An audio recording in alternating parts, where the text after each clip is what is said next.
Jadi kalau kita sudah melihat ini baik, sangat baik, digunakan untuk anak kecil sampai orang dewasa, sampai orang tua, maka Pak Haji ajak kita semua, mari kita jadikan ini sebagai salah satu daripada kebaikan yang kita sebarkan. Sebarkan kepada orang di mana juga, di rumah-rumah sakit, sebarkan di kampung-kampung, sebarkan dengan teman-teman. Kita tidak perlu memaksa mereka membeli, tapi kita sebarkan supaya kebaikan itu terjangkau di semua tempat, di desa dan juga di kota-kota. Dan cara bagaimana nak menyebarkan ini, kita bergabung, ya, kita bergabung. Jangan lepas dengan jamaah. Alaikum berjamaah. Kita bergabung dalam perniagaan berjamaah, perniagaan networking, supaya kita ada rantaian bisnes kita sama-sama kuat. Kuat di Malaysia, kuat di Indonesia, kuat di negara, di rantau ASEAN ni, kuat di dunia. Dan kita menguasai dalam dunia pengobatan medis, untuk dunia. Kita bukan hanya bercakap di negara ASEAN, tapi untuk dunia. Kerana dunia hari ini menanti ubat-ubat seperti ini. Ya, ubat-ubat yang boleh memberikan kesan terapi yang cepat, bersifat alami, bukan kimia, tak perlu operasi, tak perlu guna pisau, tak perlu menggunakan banyak-banyak, hanya satu saja, one for all. Kita boleh rawat pada hujung rambut sampai hujung kaki dan mudah digunakan, apply-nya kita mudah, tak perlu, tak nampak macam ubat pun, nampak macam kosmetik je, spray-spray saja kat muka, sembuh dengan izin Allah. Allah yang menyembuhkan, Allah yang memberikan ilmu pada kita. Jadi oleh sebab itu, kenapa kita tak hadiahkan pada umat ini suatu herba yang baik dengan kita memperkenalkannya. Jadi nak perkenalkan ini perlukan belanja, perlukan wang, perlukan masa, perlukan teknik, perlukan strategi untuk menyampaikan, maka ikutilah dalam program-program yang diadakan di Malaysia, di Indonesia. Buat program-program ini, jangan buat secara orang kata irtijali atau buat secara spontan-spontan saja. Mesti ada strategi, mesti ada coaching. Orang nak berjaya, Muhammad Ali jadi peninju yang terbaik dunia, ada coachnya. Pemain sepak bola yang terbaik, pasukannya mesti ada coachnya. Kita harus berjaya menyampaikan produk yang baik untuk keselamatan umat dan berjaya untuk menjadikan ini sebagai salah satu sumber ekonomi umat Islam dunia. Ketika umat Islam berhadapan dengan situasi ekonominya yang terjerat di dalam sistem kapitalis, kita pada hari ini diterima untuk menerima ubat-ubat yang telah dibuat oleh WHO khususnya, dan kita dipaksa terima dengan apa juga sistem pengobatan yang lain. Kenapa kita tak balik pada tip Nabawi? Kenapa kita tak menggunakannya? Pak Haji nak sebutkan, kalau kita gunakan bekam Al-Hijamah, diberikan dengan hadiah terbaik dengan izin Allah SWT. Bagi mereka yang sudah belajar bekam Al-Hijamah itu, lepas saja buat hijamah itu, kita spraykan, kita semprotkan. Baik.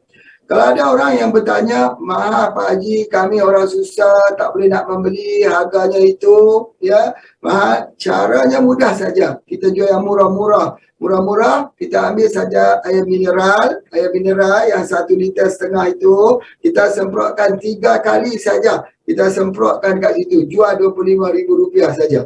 Itu dah cukup dah. Kalau dia sudah melihat nanti besok orang sakit, bila dia sudah melihat ada kesembuhan benar, baru dia akan sanggup membeli walaupun berapa harganya. Sebab apa? Kita tengok di rumah-rumah sakit belanjanya, perbelanjaan di rumah sakit itu besar, tapi orang sanggup untuk membayarnya. Kita jangan paksa orang untuk terima, untuk membeli, hanya kita jual RM25,000 saja di dalam air mineral 1,5 liter saja. Cukup bagi 1,5 liter ini, dia coba, besok dia akan cari semula produk kita, kalau produk kita betul-betul baik. Bayangkanlah orang tak dapat tidur saja. Kalau ada obat yang boleh bagikan dia tidur, dia sanggup untuk membeli berapapun harganya. Tapi kita bukan mengambil kesempatan, bukan menangguk di air keruh, bukan menahan luka di perkentingan, tetapi kita memberikan satu solusi. Solusinya apa? Cari air mineral 1,5 liter, semprot 3 kali saja, lepas tu baca suratul Fatihah, kemudian digoncang, dikocok 53 kali, Mohon dengan Allah sembuhkan, beri kepadanya. InsyaAllah sembuh dengan izin Allah. Itulah yang kita buat kan. Jadi semua orang dapat. Orang tak ada wang pun boleh dapat. Orang ada wang pun boleh dapat. Dan kita akan bersama-sama dengan perniagaan ini. Bagi mereka yang berkeinginan untuk menjadi distribusi, untuk penyebaran, untuk sampaikan kepada orang, maka Pak Haji menawarkan dengan tawaran yang lumayan supaya ramai orang yang boleh kita tolong. Ramai ibu-ibu yang tak boleh tidur malam, bapa-bapa tak boleh tidur yang dapat kita tolong. Jadi bergabung segera menjadi anggota. Ya, kita perlu kepada anggota yang ramai. Ya, kita perlu pada ramai sekali anggota di seluruh Indonesia. Ya, jadi kalau begitu, subhanallah, kita akan jadi perniagaan yang besar di Malaysia dan di Indonesia. Seperti Pak Haji dah janjikan, memang benar Pak Haji telah janjikan bahawa bisnes Indonesia, untung Indonesia, untuk Indonesia. Yang Malaysia untuk Malaysia, Thailand untuk Thailand. Dan bagaimana mereka daripada Thailand, ya, kita juga sebut bahawa untuk Thailand, untuk Kemboja, untuk Vietnam, untuk satu dunia di negara Arab kita akan pergi, di Mesir, di Jordan, di Suria, kita akan pergi di semua negara Arab, masuk di Turki, termasuk di Afrika, kita akan pergi menyebarkan dengan kelebihan yang Allah berikan ini. Bagaimana kita berjaya membawa bekam dalam semua masyarakat seluruh dunia boleh menerimanya, insya-Allah kombinasi di antara bekam, al-hijamah dengan harga hati ini, doktor yang ada dalam tubuh badan ini, subhanallah, kita akan mendapat hasil dunia dan akhirat. Niat biar betul-betul, ya, niat kalau Allah jadikan kita dapat pendapatan yang bagus, ya, untuk Islam, ya, untuk Islam. Apa juga untuk Islam, walaupun harus kita mati, kita akan bersama dengan Islam, insya-Allah. Jadi oleh sebab itu Pak Haji buka untuk pertanyaan. Silakan pertanyaan yang pertama.